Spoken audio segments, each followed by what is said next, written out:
Assalamualaikum warahmatullahi wabarakatuh. Shalom, Om Swastiastu, Namo Buddhaya, salam kebajikan dan salam bela negara. Balik lagi dalam episode Suara Oposisi. Merdeka bersuara, saatnya merdeka.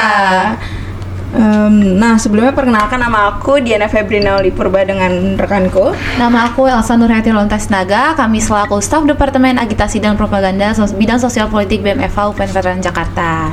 Nah, sekarang untuk suara oposisi kali ini kita mau bahas apa sih, Sa?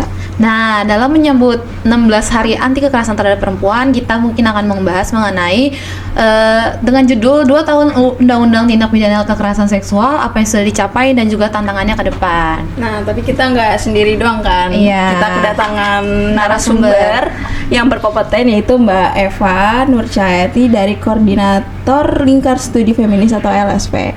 Halo Mbak Eva, gimana kabarnya nih hari ini? Halo, kabarku baik. Kalian semua gimana kabarnya? Puji Tuhan baik. Puji Tuhan baik. Kira-kira Mbak Eva kesibukannya lagi ngapain nih? Sekarang kesibukannya sedang menyusun skripsi, kemudian juga bekerja dan berkolektif. Oh, Paling oke. itu. Nah, mungkin dari teman-teman yang sedang nonton di sini belum tahu nih Mbak, LSP itu apa? Bisa dijelasin nggak sih Mbak? Oke, jadi Lingkar Studi Feminis itu merupakan kolektif yang dia itu lahir di Provinsi Banten, di mana pada saat itu pembangunan Lingkar Studi Feminis itu berawal dari keresahan-keresahan.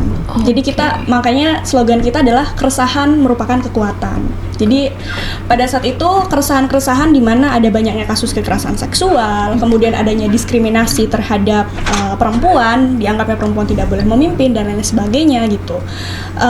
Kemudian kita bersepakat untuk membangun kolektif ini dan sampai akhirnya konsisten gitu ya, sudah dari 2019 sampai 2024 kita masih aktif menyuarakan isu-isu perempuan menggunakan pisau analisa feminisme. Oke, berarti LSP ini ada di Jakarta atau ada di tempat lain? Awalnya di Banten, tapi sekarang kita sudah ada di Jabodetabek. Oh, di Jabodetabek. Berarti timbul itu gara-gara permasalahan-permasalahan mengenai terhadap perempuan nih, itu ya Mbak? Perasaan. Oh iya, kan tadi kita sempat singgung mengenai 16 hari anti kekerasan terhadap perempuan. Mungkin Mbak Eva bisa juga tuh ngejelasin apa sih itu 16 HAKTP bagi penonton yang nggak ngerti atau yang belum tahu. Oke, jadi 16 hari anti kekerasan terhadap perempuan itu rate waktunya itu selama 16 hari, tetapi dia tidak setiap hari gitu. Nah, kemudian sejarahnya itu ketika salah satu saudara perempuan dia itu menghadang rezim Trujillo. Jadi pada saat di daerah di daerah wilayah Amerika sana, ketika ada rezim Trujillo itu tidak memperbolehkan perempuan untuk berpendidikan hukum. Jadi pada saat itu di Fakultas Hukum itu tidak ada yang namanya perempuan di sana. Nah, kemudian akhirnya si perempuan ini kita sebut sebagai Mirabal bersaudara pada saat itu.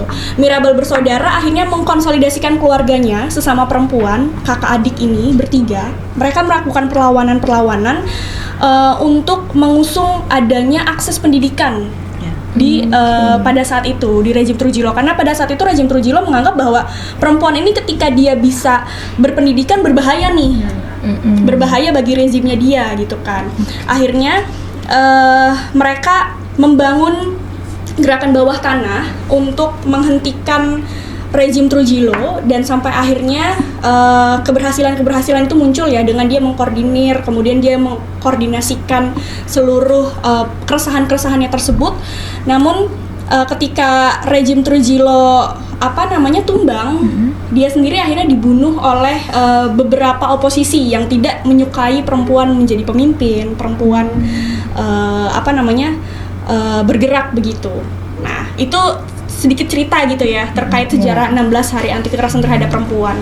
Nah, kalau dalam konteks Indonesia di 2013 itu diinisiasi oleh Komnas Perempuan sampai akhirnya kita bisa melakukan kampanye-kampanye dan gerakan-gerakan terkait 16 hari anti kekerasan terhadap perempuan. Jadi diawali oleh Komnas Perempuan mengkoordinir seluruh organisasi-organisasi masyarakat sipil di sana untuk bisa juga menyuarakan isu 16 hari anti kekerasan terhadap perempuan, sehingga ya sampai sekarang itu dinyalakan, digalakkan dengan tema-tema yang beragam gitu ya, disesuaikan dengan konteks saat ini. Gitu. Itu nanti kira-kira selama Hari Anti Kekerasan Perempuan itu ada campaign atau apa semacam apa ya, Mbak?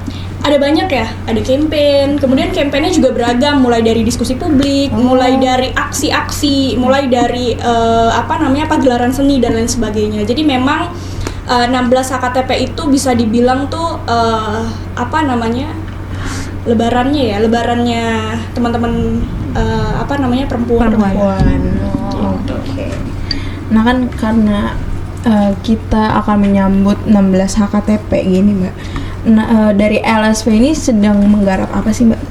Oke, kami saat ini bekerja sama dengan Komnas Perempuan. Kita sedang merencanakan minggu depan kita sedang merencanakan seminar untuk mengawal implementasi Undang-Undang Tindak Pidana Kekerasan Seksual. Kemudian juga kita bersama teman-teman IJRS juga mengadakan parade dan juga pagelaran serta pameran-pameran terkait isu perempuan tetapi dalam konteks kebijakan. Kemudian juga di wilayah Banten dan di wilayah Tangerang kita akan mengkonsolidasikan untuk orang muda mengawal pilkada di wilayah Banten dan juga Tangerang. Seminarnya terbuka untuk umum itu ya, Mbak? Tentu. Mungkin buat penonton yang mau ikut boleh banget. Oke. Nah, ngebahas tentang anti kekerasan terhadap perempuan, kita masuk ke tentang pelecehan seksual nih Mbak.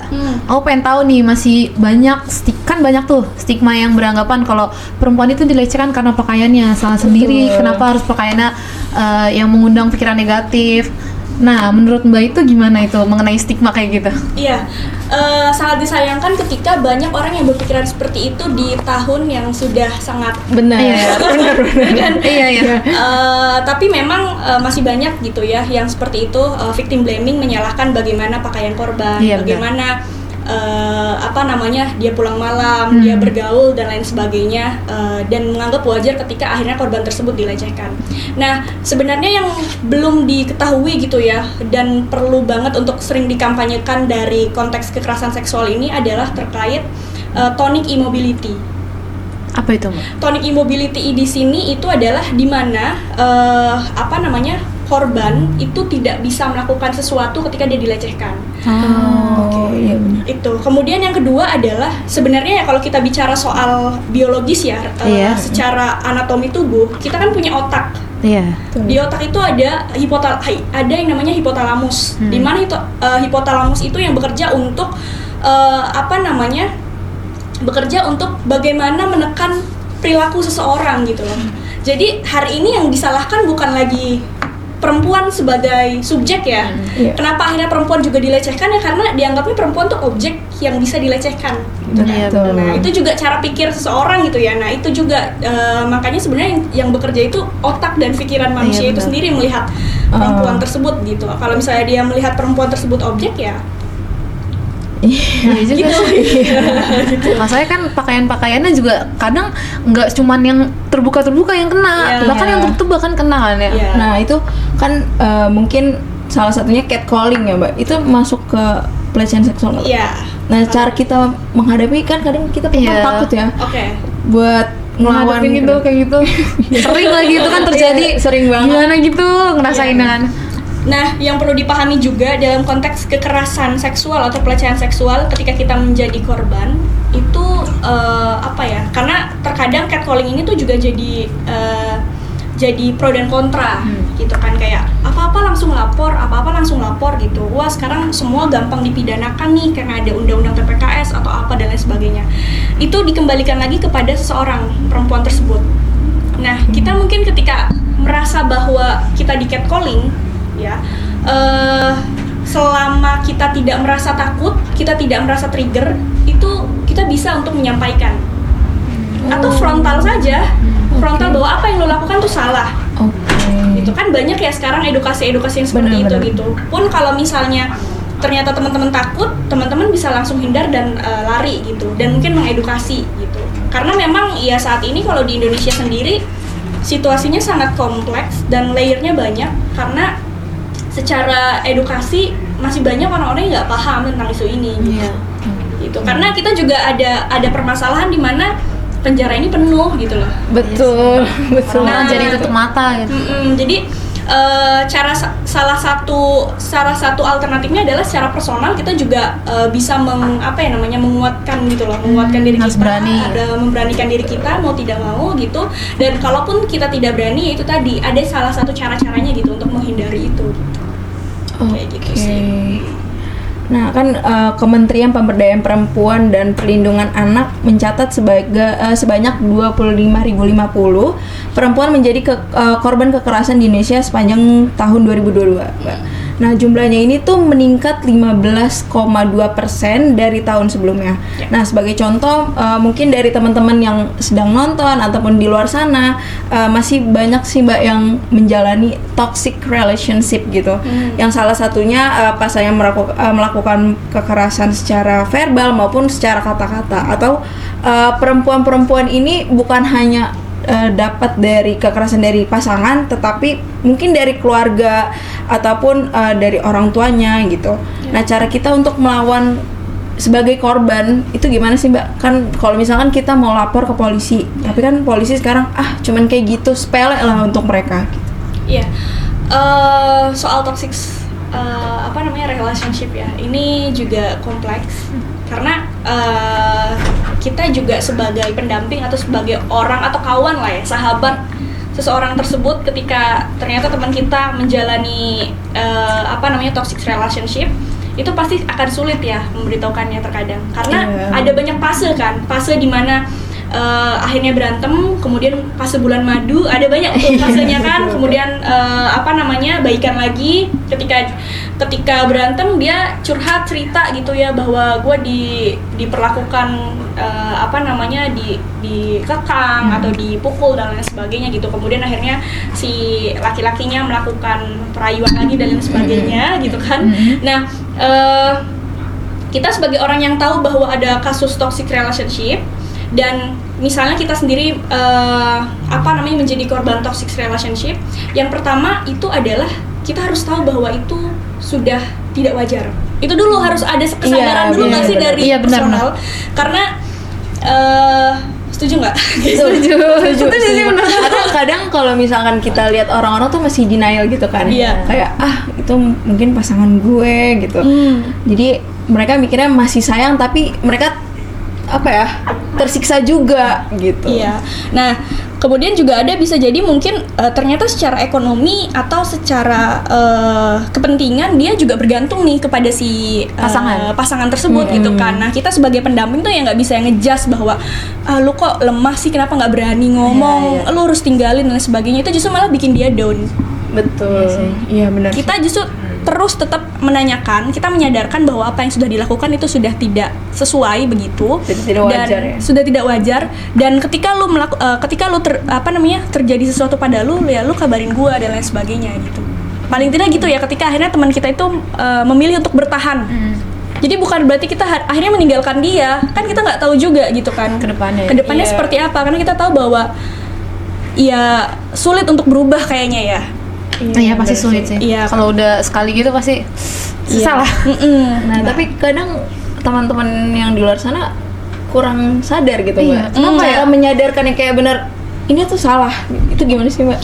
Cara menyadarkannya ini adalah sebenarnya lagi-lagi pada personal sih. Kalau toxic relationship itu. Kecuali kalau sudah sudah sangat menyerang secara fisik ya. Itu mau tidak mau kita harus bertindak. Iya, gitu. Tetapi kembali lagi disampaikan kepada kawan kita tersebut, misalnya, dirimu mau dibawa kemana ini? Karena lagi-lagi harus persetujuan korban ya. Jadi kita nggak boleh yang reaksioner ngelihat suatu kasus ya, karena itu akan berdampak kepada korban tersebut gitu. Kita bisa masukin pelan-pelan, sampein realitanya seperti ini, sampai dia akhirnya sadar dan ditanyakan kalau misalnya itu baiknya menjauh deh dan lain sebagainya. Kalau ngejar gimana, Mbak? Kalau Ini ngejar pelakunya. langsung laporkan.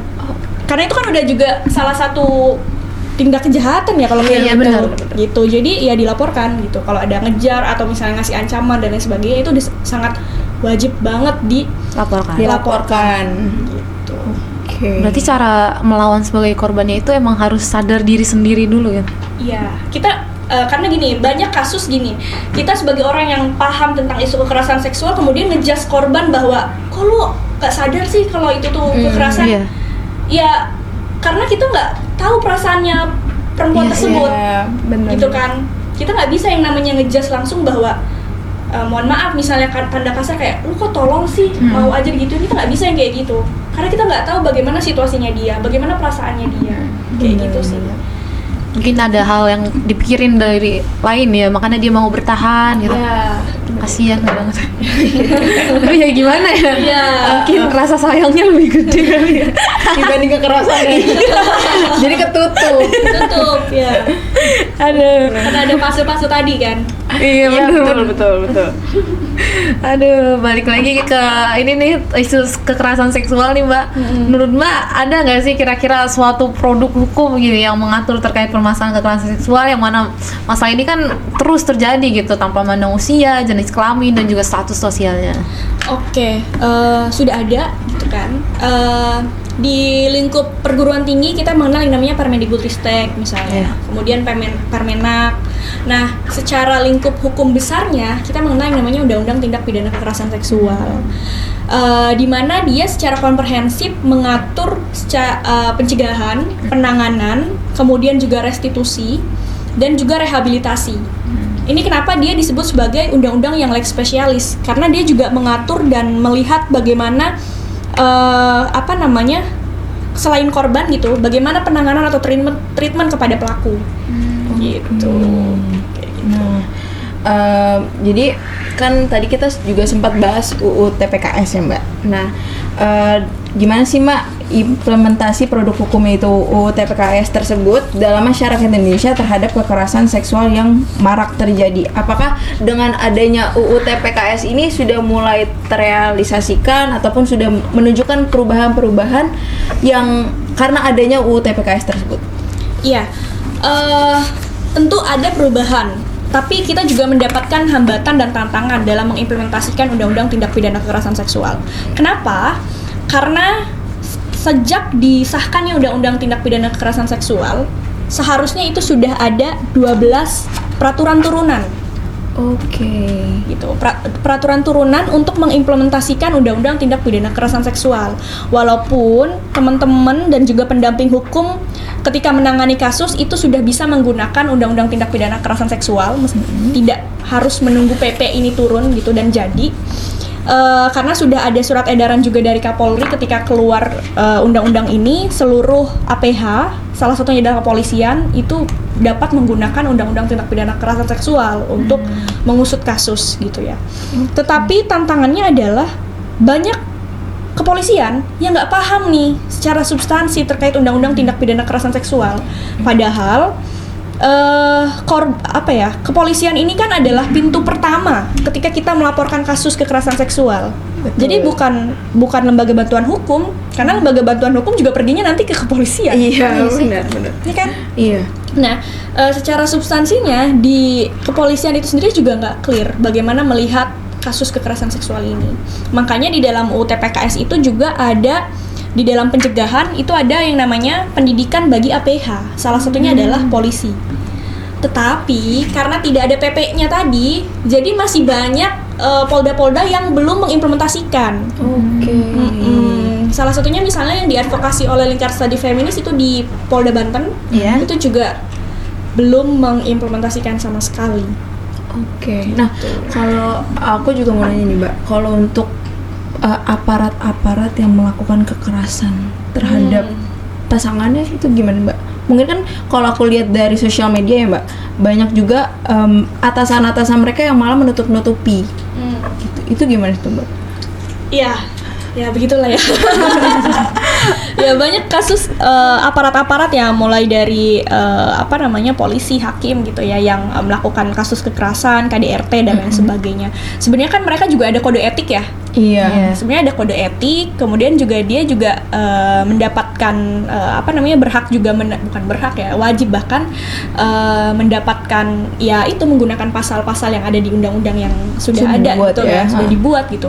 Tapi lagi-lagi ya relasi kuasa itu juga ada gitu dalam penanganan kasus. Gitu kan, tidak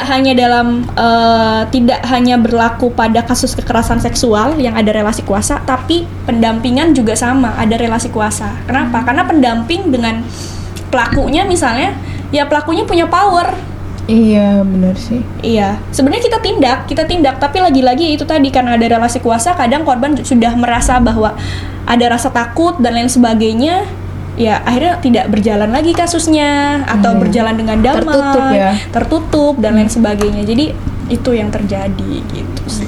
Berarti aku pengen tahu juga nih, setelah undang-undang mengenai TPKS ini disahkan, pernah nggak sih ada implementasinya secara kayak entah ada kasusnya terus itu digunain gitu mengenai undang-undang ini?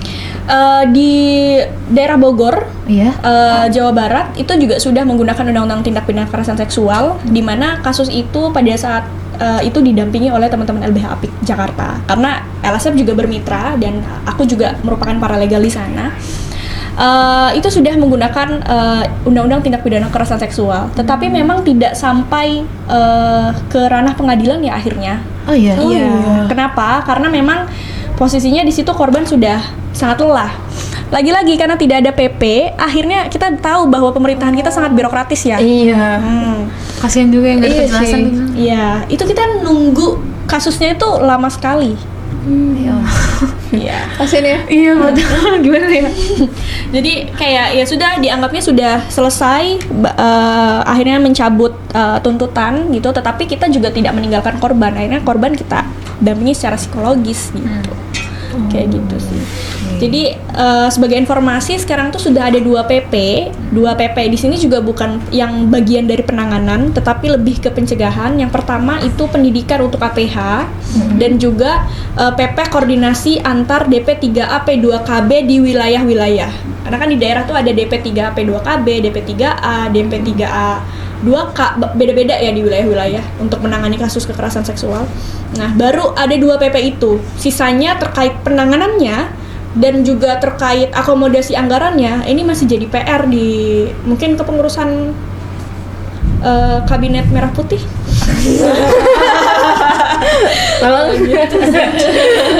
Berarti problem di sini yang paling ininya tuh mengenai aparat penegak hukumnya. Iya. Tapi tuh ada nggak sih kendala atau bahkan tantangannya tuh dari aparat penegak hukumnya, entah dari dia diri sendiri apa dari faktor pemerintahnya Kan juga? kalau tadi kita lihat kan memang dari korban yang sudah capek, tapi ada nggak sih Mbak di lain sisi dari aparatnya? Banyak. Banyak korban. Nggak selesai nih kalau disebutin ya. Panjang.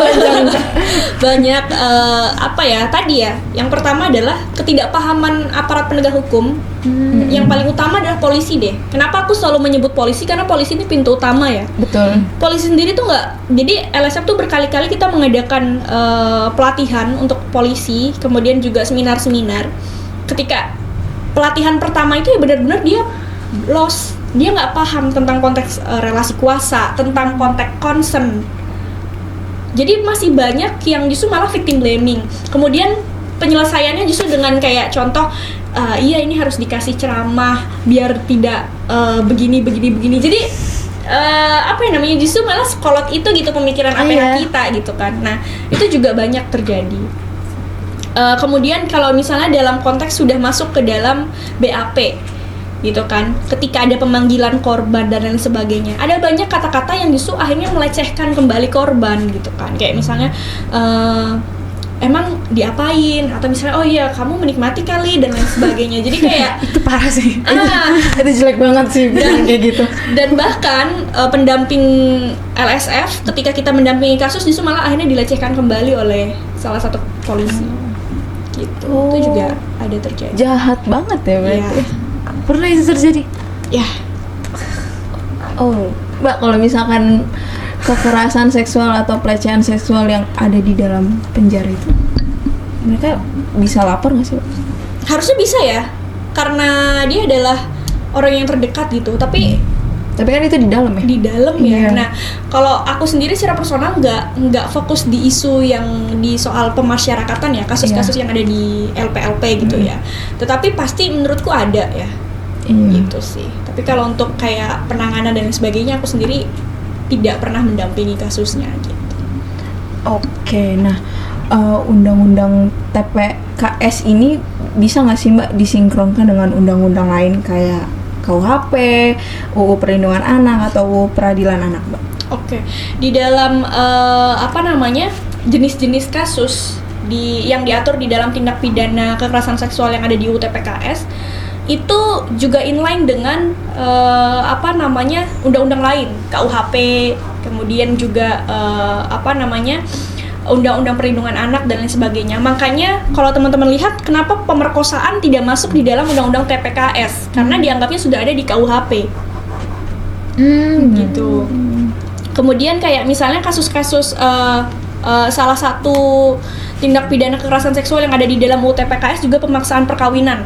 Ketika pemaksaan perkawinan itu dikenakan kepada perempuan di bawah usia, di bawah umur, itu juga bisa dijuntokan dengan Undang-Undang Perlindungan Anak. Oke. Jadi memang inline gitu ya, kayak gitu. Mbak, kalau untuk pelecehan secara kata-kata gitu Mbak, bisa nggak sih Mbak dilaporin? Kalau misalkan kita laporin malah orang-orang yang berwenang malah ngomong, lebay lo, gitu doang dilaporin, itu gimana sih Mbak? Kalau di tingkat kampus kan sebenarnya ada ya kasus-kasus yang seperti itu ya. Iya, ini aku berkaca pada kasus-kasus yang dialami di kampus gitu ya. Kasus-kasus itu sebenarnya bisa dilaporkan, tapi kan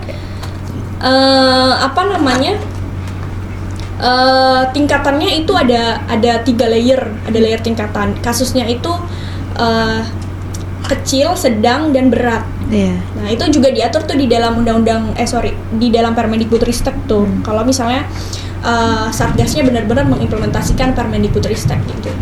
Kasus-kasus kata-kata yang seksis, kemudian misalnya ajakan-ajakan berhubungan seksual atau chat-chat yang seksis juga, itu sebenarnya bisa dilaporkan. Oh, bisa?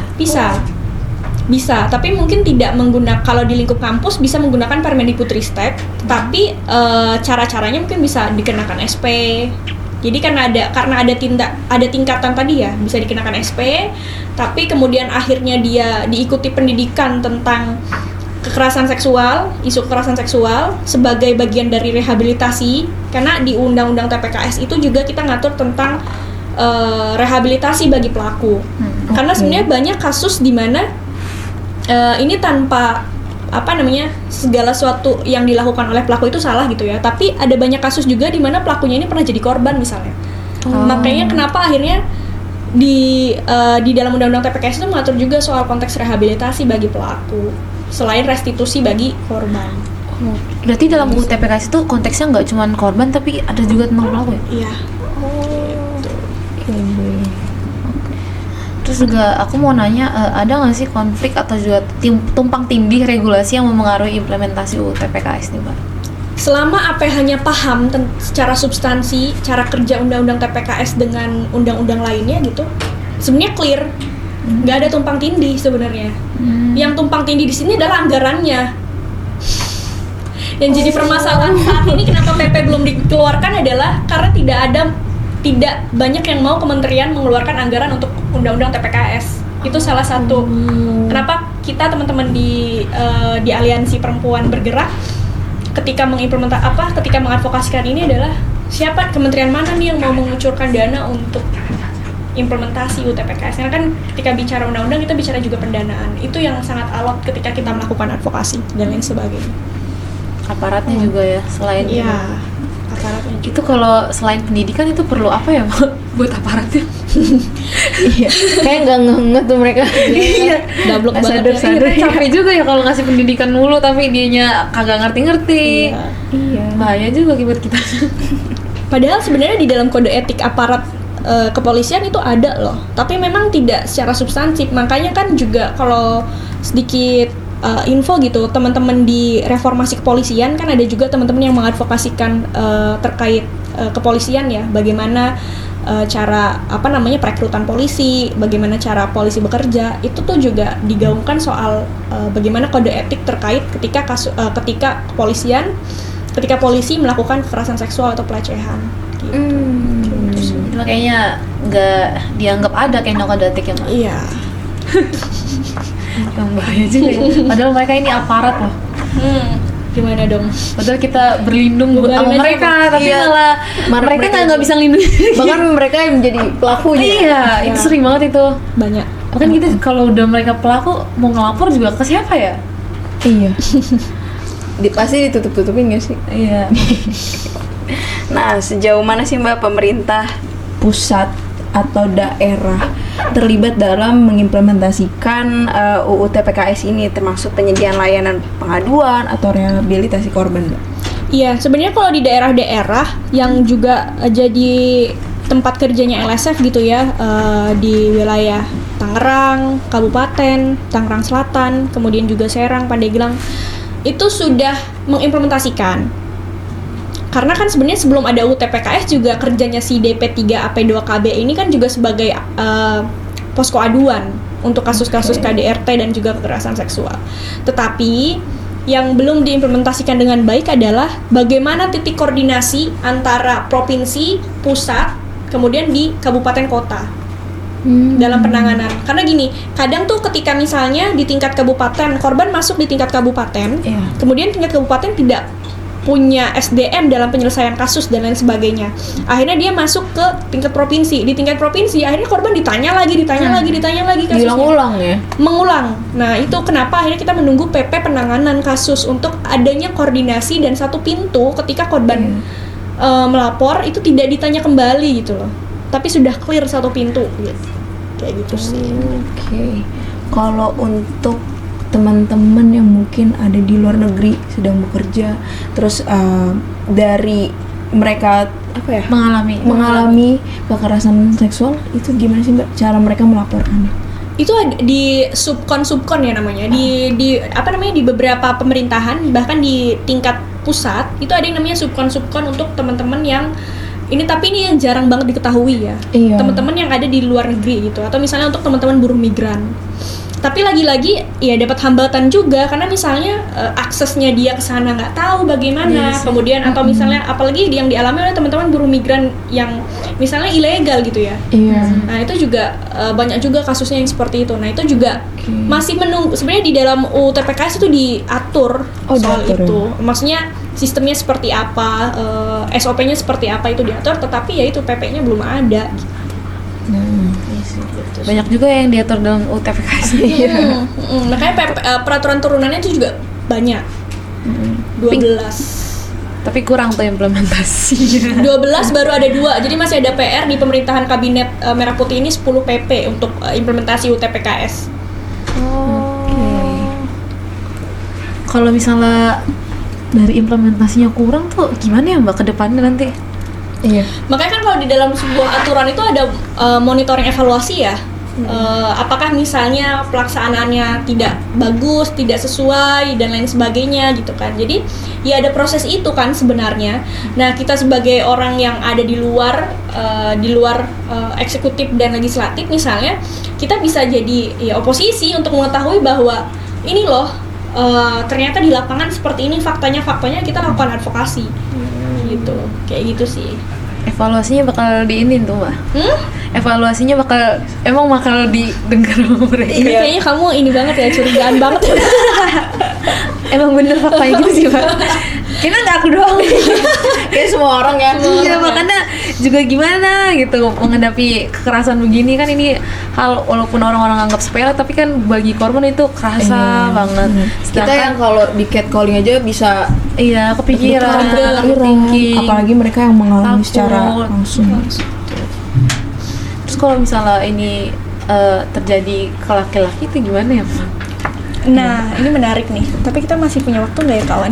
Masih ya sih. Iya. Nah, ketika misalnya terjadi pada laki-laki ya kita juga perlu untuk tangani. Karena kan prinsipnya dari kasus kekerasan seksual itu siapapun bisa jadi korban, siapapun bisa jadi pelaku. Gitu. Namun yang jadi catatan adalah secara praktik gitu ya, ada banyak kasus yang terjadi ketika korbannya adalah laki-laki, itu akhirnya juga diabaikan. Saat ini aku juga sedang melakukan penelitian terkait bagaimana ketika korbannya adalah laki-laki hetero. Itu apa tuh Mbak? Laki-laki hetero ini ya dia suka dengan perempuan gitu. Karena yang sering banget kita gaungkan kan adalah ketika ada kasus kekerasan seksual terhadap laki-laki itu adalah, mohon maaf, misalnya ternyata dia gay dan lain sebagainya. Itu kan banyak dan terap ya kasusnya. Karena dia ya karena memang dia punya layer diskriminasi juga gitu kan secara orientasi seksual. Nah, tapi bagi laki-laki yang hetero yang dimana dia dianggap menyukai dia menyukai perempuan gitu, dia dianggapnya ya tetap dia punya relasi kuasa. Padahal ada beberapa kasus di mana laki-laki jadi korban itu dia punya dia juga ditimpangi relasi kuasa ekonomi. Iya benar sih. Iya. Nah, jadi LSF pernah dampingi kasus di mana laki-lakinya jadi korban toxic relationship juga, dan keluarga laki-laki ini bekerja di keluarga perempuan. Waduh. Jadi kan itu juga relasi juga kuasa ya. Nah, Iya. itu juga jadi relasi kuasa dan yang jadi tantangannya adalah akhirnya kan kita juga dalam melaporkan masih banyak tantangan karena tidak banyak lembaga bantuan hukum yang mau mendampingi gitu loh. Sampai akhirnya kita langsung ke kepolisian gitu. Kayak gitu. Nah, kalau pelakunya perempuan sendiri gimana Mbak? Iya, itu pelaku Sama ya? perempuan. Oh, Sama. oke. Ya, kayak gitu. Nah, menurut Mbak, apa sih Mbak solusi selanjutnya dalam mengatasi tindak permasalahan kekerasan seksual ini? Mau laki-laki, perempuan? Ya, solusinya adalah ya kita sama-sama bergerak gitu kan. Kemudian sebenarnya di tingkat pemerintahan ya, jadi pemerintah juga jangan yang mengandalkan masyarakat sipil aja gitu kan. Justru malah ini sebenarnya pekerjaan pemerintah dalam penanganan, pencegahan dan lain sebagainya gitu kan. Jadi ya mumpung ini juga masih baru gitu ya, pemerintahan Kabinet Merah Putih ini, kemudian juga legislatifnya juga kepengurusannya baru ya, ayo gitu benahi bareng-bareng terkait aturan-aturan dan bukan dibenahi ya, tapi diimplementasikan ya. Betul. Diimplementasikan dengan baik begitu, dan silahkan direalisasikan terkait peraturan-peraturan turunan yang seharusnya dilaksanakan gitu. Gitu sih. Kira-kira tanpa berkaca sama undang-undang TPKS nih Mbak, buat kita ngatasin mengenai kekerasan seksual itu gimana ya Mbak? Buat kita berani ngelawan. Karena kan kita ada juga nggak motivasi mikir, dari Mbak? atau Iya, gimana? kita mikir ribet nanti ke polisi, nanti ditutup-tutupin juga. Iya. Iya. Nah, untuk teman-teman yang mengalami hal pelecehan, kekerasan misalnya, itu nggak perlu takut. Karena teman-teman nggak sendiri gitu ya, nggak perlu takut. Oke, kita tahu bahwa tadi realitanya banyak yang pahit gitu ya. Tetapi dengan kita berani melapor itu juga adalah salah satu keberanian yang sangat luar biasa gitu ya, melapor. Dan kadang ketika akhirnya menjadi berani melapor, kita akhirnya berani untuk bergerak dan bersuara agar tidak ada lagi korban-korban. Biasanya kayak gitu tuh. Jadi silahkan untuk speak up, berani untuk memberitahukan apa yang terjadi begitu, dan kamu nggak sendiri, kamu bisa cari pengada layanan atau misalnya posko-posko bantuan hukum yang ada di wilayah teman-teman, atau misalnya kalau di tingkat kampus mungkin ada Satgas, ada PSGA dan lain sebagainya. Jadi ya intinya kamu nggak sendiri lah ya. Iya sih. Kalau dalam lingkup kampus berarti kita ngadu dulu gitu ke Satgas gitu. Ada di kampus itu ada, kalau misalnya kampusnya sudah mengimplementasikan Permendikbudristek atau misalnya kampusnya di bawah naungan Kemenak, itu ada juga Permenak, lingkupnya PSGA namanya, bukan Satgas. Kalau di bawah Kemendikbud itu ada Satgas, kalau di bawah Kemenak itu ada PSGA. Oke. Gitu. PSG tuh pandangan apa? Pusat Studi Gender Anak. Oh. Itu biasanya ada di kampus-kampus UIN, UMT. Oke. Gitu. Berarti kalau misalnya kekerasannya terhadap anak itu bisa masuk ke UU TPKS nggak, Mbak? Bisa, tapi kita bisa juntokan ke Undang-Undang Perlindungan Anak. Oh, oke. Kalau korban laki-laki juga? Iya. Tapi kalau ngelapor gitu harus ada bukti nggak, Mbak? Kan kalau misalkan kita dilecehin secara omongan terus kita mau lapor tapi nggak ada buktinya, itu bisa nggak sih, Mbak? Nah, di dalam Undang-Undang TPKS itu kita dalam konteks pembuktian itu ada yang namanya visum et repertum dan visum psikiatrikum. Jadi bukan hanya visum secara fisik, tapi juga ada visum psikiatrikum. Jadi dari psikolog, psikiater dan lain sebagainya untuk mendiagnosa bahwa benar nih pernah terjadi kekerasan seksual, dia pernah mengalami trauma, trigger yang ini. Jadi walaupun kita akhirnya misalnya kasusnya itu lama gitu ya, dan tidak bisa untuk di visum secara fisik, itu bisa menggunakan visum psikiatrikum. Ada itu, Mbak? Ada. Itu bisa terjadi bukti. Bisa jadi bukti. Pernah nggak, Mbak, ada implementasinya kayak gitu? Ada, pernah. Ada. Nah, kalau salah satu implementator untuk visum psikiatrikum itu di wilayah rumah sakit, itu ada di rumah sakit RSUD Pasar Minggu dan Puskesmas Pasar Minggu. Jadi teman-teman kalau misalnya mau mengadukan kasus, bahkan dia juga bisa menangani secara kesehatan reproduksi ya. Misalnya ternyata ada kasus-kasusnya yang sudah terjadi secara fisik dan lain sebagainya, itu bisa teman-teman bisa berobat ke puskesmas tersebut gitu. Oh, bisa itu? Bisa. Atau misalnya teman-teman lagi dampingi kasus di mana korbannya itu sedang tantrum ya. Tantrum di sini adalah ya dia trigger terus, dia tidak bisa tidur, dia ingin melukai diri dan lain sebagainya. Teman-teman bisa langsung bawa ke IGD yang dimana IGD tersebut mendampingi kasus-kasus KS. Nah, salah satunya di Puskesmas Pasar Minggu. Dekat itu ya? Kalau di Jakarta ya. Iya. Kalau buat teman-teman yang mungkin mereka sudah mendapatkan keadilan gitu, Mbak, tapi masih masih terngiang-ngiang gitu, Mbak. Trauma yang sudah dilakukan oleh pelaku. Kemudian juga malah mereka melakukan self harm. Nah, itu untuk penanganannya masih bisa oleh teman-teman LSF atau yang lain, Mbak? Karena LSF itu dia ranahnya lebih ke pendampingan secara litigasi sebenarnya ya, karena kita juga kerja sama dengan LBH Apik.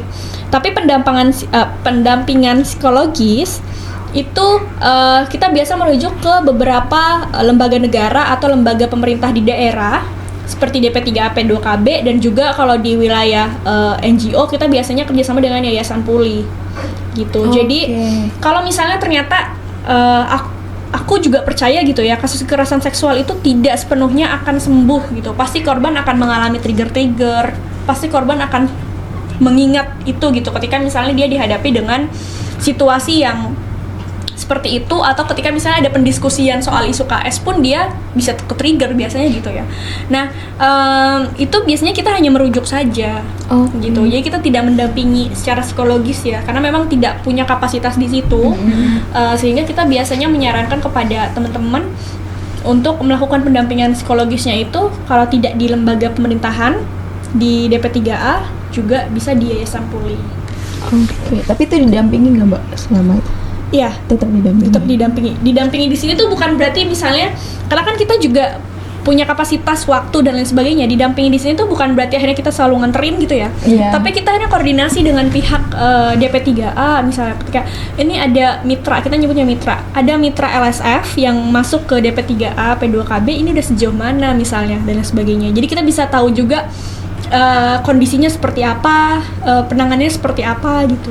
Dan kita juga menghubungi mitra tersebut gitu sih. Mantap.